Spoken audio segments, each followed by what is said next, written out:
Salutations! Welcome to another episode of Foxx Plays KSP, the 365-day challenge, round 2. So today we have more or less a repeat of yesterday's mission. It's identical in every way, in fact, except for one important difference. That's the time of day, and you'll see why that's important when we get to orbit. So I think we'll hop over to the launch pad and get started. Alrighty, here we are on the launch pad, and I've noticed something. You notice the time occasionally flashing yellow. That means we're already under a certain amount of, I forget what they call it, but basically it's slowing down time, like it's physics time or something. So we're already, just because of how many craft we have up already, means that it's having to make more than the usual number of physics calculations, so it's slowing down time. Anyway, so our launch window occurs at 5:30, 79th, at 5:30, so we're going to accelerate a little bit.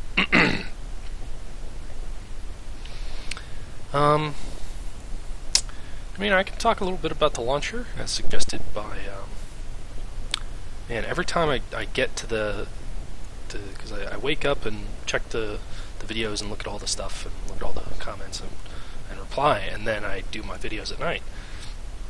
So, by that time I've already forgotten who it was, but one of the subscribers pointed out that I might talk about the launcher and what it is and why I've chosen it and how it's built, that sort of thing.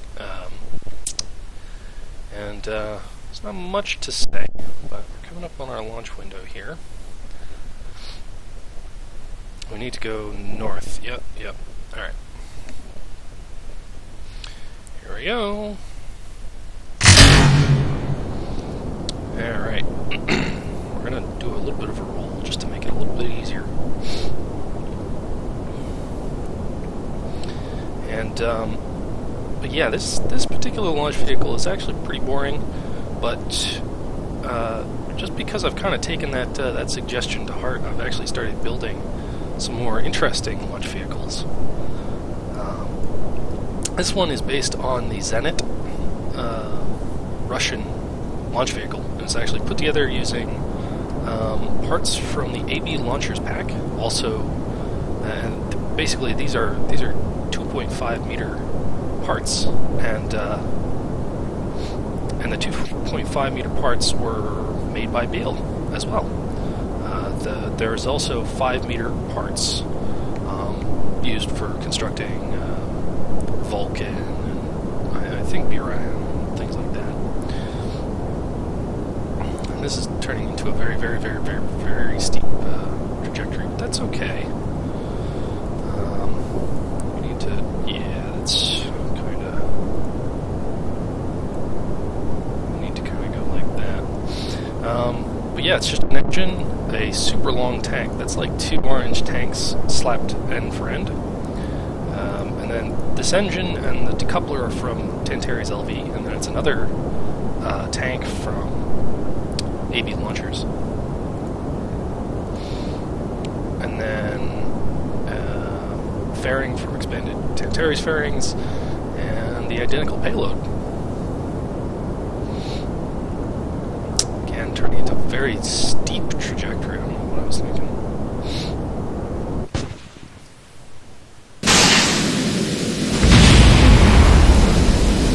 I did the main engines a little bit short. That's alright.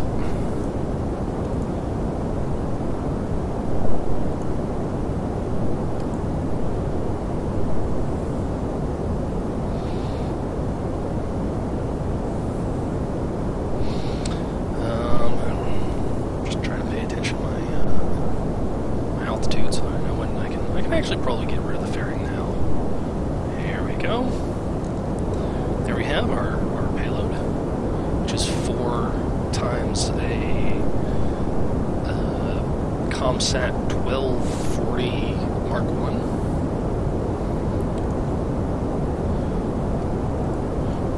we overshot our target inclination a little bit, but not much.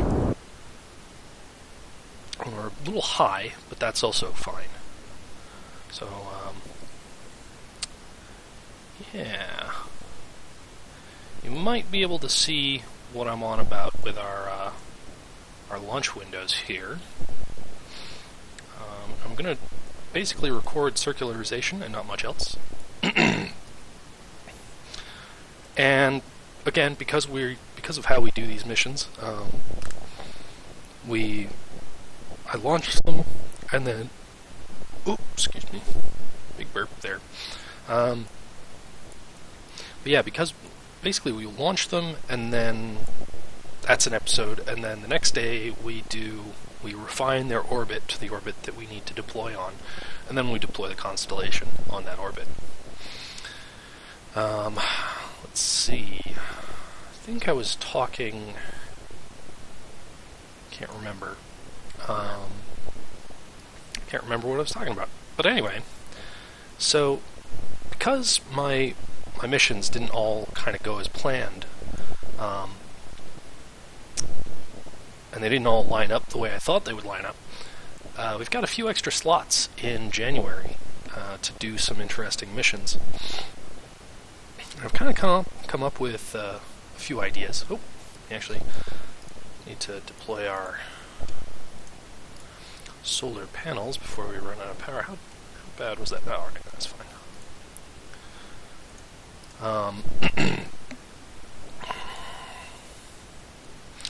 So yeah, I've got some ideas, and one of them is going to be extending the KBN-3 Kom-Net, which this is part of. So initially, KBN-3 was going to be 2 constellations of 4 satellites each, for a total of 8 satellites. And it occurred to me that, let me just see, time to burn, that's not it. Custom 4, time to burn, okay. So, yeah, one thing that I was thinking is, you know, these have all kind of been designed. Missed our window there. It's fine. Again, this orbit is not all that important. They've all been designed with kind of short-range communication in mind. Kind of to the moon and past to Minmus, and that's about it. But, you know, it's the title of Mission Block 1, which we are in.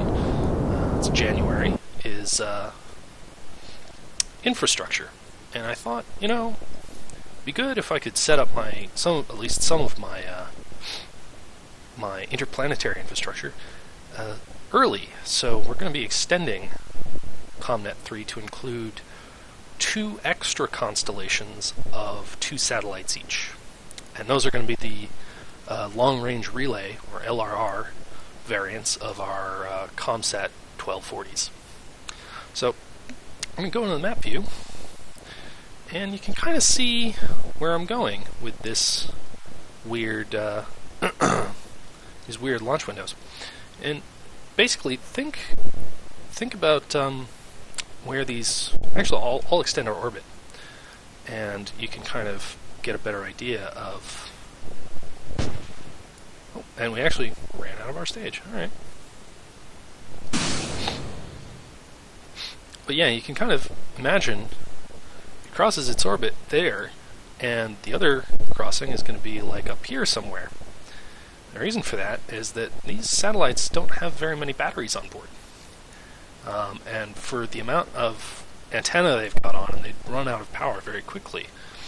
And so, basically, the reason that I've done it this way is they can run on solar power and solar power alone. And they do that because even if, say, like in the current configuration even, or in the current orientation even, you know, if we wanted to use correct words, the orbit that I'm on now would take us behind the planet. So these satellites would run out of power. But if this orbital path takes us behind the planet, that means that the other orbital path has to be in sunlight all the time. So I've done that, and that's means we need less batteries, which means we can get away with a smaller launch vehicle, which means there's lower weight, which means we can get away with a smaller launch vehicle, yada yada yada. Well, anyway, that I think will do us for this episode. And so yeah, we're actually going to do 2 more launches in a similar vein. So we're not actually deploying any of these satellites yet, which is a little frustrating, but it's fine. And we're actually only going to deploy one of them. The second is this cluster actually is going to remain in orbit in its current state for probably a while, just because we don't need to really deploy it until its orbital path will be in full view of the sun 24/7. So yeah, it's going to stay in orbit in its current configuration, undeployed for a while. But I think tomorrow we'll refine and deploy the first part of KBN-3, called KBN-3A in planning, and the day after we'll deploy the next of the constellations, and the day after we'll deploy the last. And if you can imagine that that there's like a square, or this square is kind of convenient. So you see how like this first orbit peaks, like the top of it is on this side. Well, the peak of our new orbit, the one we're on right now, is kind of on this side. The next one will be on this side, and the one after will be on this side. So it's an interesting little constellation. And yeah, and that's all down to longitude of the ascending node. That's what I was on about yesterday. These will be on identical orbits, but the only things that will be different are going to be longitude of the ascending node, basically. And they'll be separated by about 90 degrees each. Well, anyway, that does it for this episode. I have been Fox. This has been KSP. I hope you've enjoyed. I hope to see you next time. Take care.